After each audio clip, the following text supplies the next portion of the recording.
How to log in to Netspend HEB card account. For this, open a browser and search for Netspend HEB account and give it a search. Tap on the option of Login HEB account at the very top.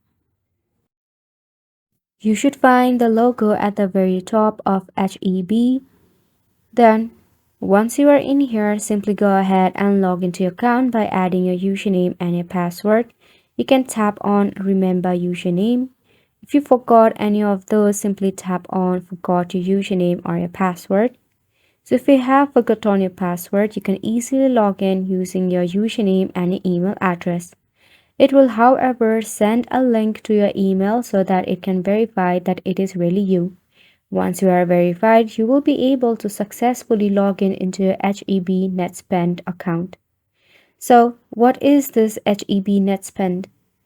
This is actually a prepaid MasterCard which offers convenient access to funds with features like direct deposit, mobile banking, and no credit check required.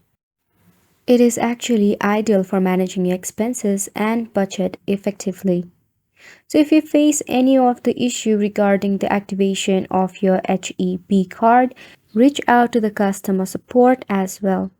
They surely will help you through the process of activation and also help resolve any issue you may experience.